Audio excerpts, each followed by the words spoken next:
course you want to be in London, but also think about this. What happens if he loses? Nothing. Exactly zero. If Wesley So loses this game, nobody cares. I just go and make moves. So he has no pressure on him. I expect him to just go all out. I would have thought that he would have said that as well. Now, Magnus, he's not going to London, at least not the Grand Chess Tour in London, but Magnus knows he doesn't play for second place. As he shakes a hand there, he plays to win, baby. That's what he plays for. He's playing against history every single time he touches the chess piece. So he's playing for it all here. We can expect to see fireworks on this board.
forced to play king g8. Nothing to think about here.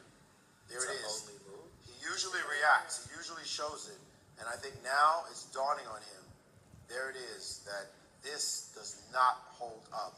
And his choice of giving away his A pawn and playing for this E5 maneuver was not the way to play. I was impatient, looking to fix the position. And he has a tendency to do that in defense, not to sit and wait. He tried to create a draw on the board directly, a fortress, and it turns out that it did not hold up, and now he's physically displaying the futility of the situation. Because this move, rook h7, is actually kind of nice. He forces the king to g8. He plays rook to e7, or rook over. The rook has to drop back to stop the threat of checkmate and one. And king takes, and a moment ago the king was on h8, and there was a rook g8. But now with the king on g8, well, take it. The g-pawn is just, it falls, and with these two connected passers, that's all she wrote. Note, by the way, he only has one move.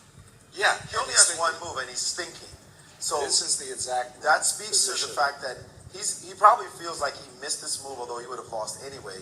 But now that it's very, very clear, he's looking at it and he's realizing, and he only has one move. Right. There's no reason to sit here. Why not just make king g8 and suffer about it later? You're just losing time on the clock for no reason. Right. But it is now that it is hitting him emotionally, and he is very upset that this has occurred because he defended so well for so long, and then he just ditched his setup and allowed this for Magnus, and suddenly Magnus Carlsen is going to win and go into a three-way tie for first with a drawing of the lots to decide who moves on, giving himself a chance. And who's the odd man out? And somebody will be the odd man out. Incredible. As if we didn't have enough dramatic excitement.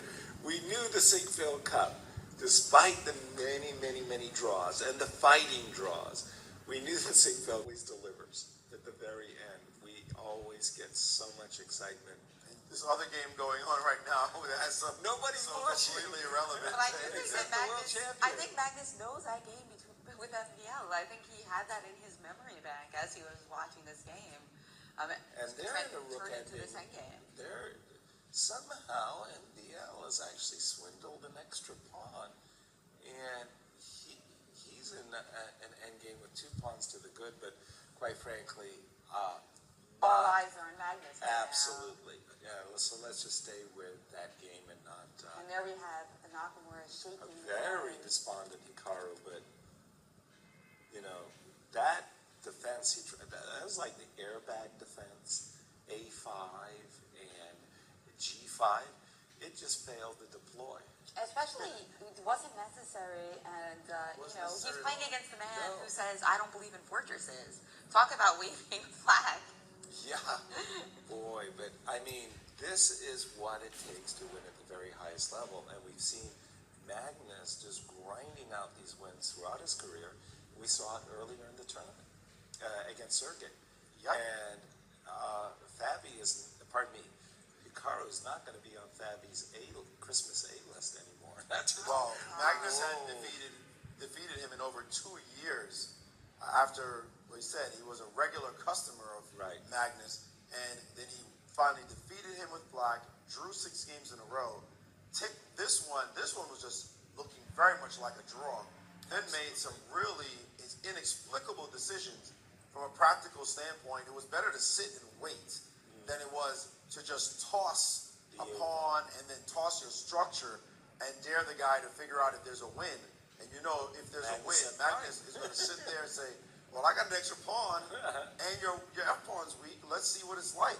So in retrospect, but even when it was happening, it looked like a dubious decision on Nakamura's part, and it is simply crashed in his face right now, as this move will send him to 3 losses in this tournament as well.